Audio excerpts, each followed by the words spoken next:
ಇವತ್ತು ನಾನು ಆಟದ ಮೈದಾನ ಬಗ್ಗೆ ಕೂಡ ಕೇಳಿದ್ದೆ.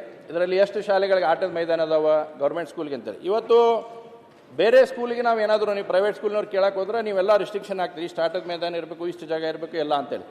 ನೋಡಿ, ಇವತ್ತು ನಮ್ಮ ಕಡೆನೂ ಕೂಡ 24 ಶಾಲೆಗಳಲ್ಲಿ 10 ಶಾಲೆಗೆ ಇನ್ನೂ ಮಟ್ಟ ಆಟದ ಮೈದಾನ ಇಲ್ಲ. 14 ಶಾಲೆಗೆ ಮಾತ್ರ ಆಟದ ಮೈದಾನ ಐತಿ. ಉಳಿದ 10 ಶಾಲೆಗೆ ಆಟದ ಮೈದಾನ ಇಲ್ಲ. ಒಂದೇದು.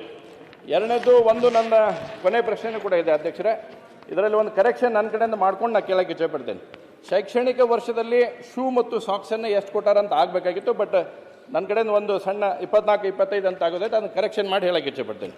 ಸನ್ಮಾನ್ಯ ಅಧ್ಯಕ್ಷರೇ, ಇವತ್ತು ಶೈಕ್ಷಣಿಕ ವರ್ಷ ಆಲ್ಮೋಸ್ಟ್ ಮುಗಿಲಿಕ್ಕೆ ಬಂದಿದ್ದೇವೆ.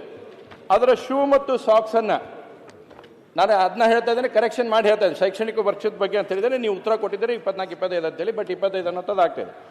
ನೋಡಿ, ಇವತ್ತಿನವರೆಗೂ ಕೂಡ ನಾನು 9 ಜಿಲ್ಲೆಗಳದ ನಿಮಗೊಂದು ಎಕ್ಸಾಂಪಲ್ ಕೊಡೋಕೆ ಇಚ್ಛೆಪಡ್ತೇನೆ.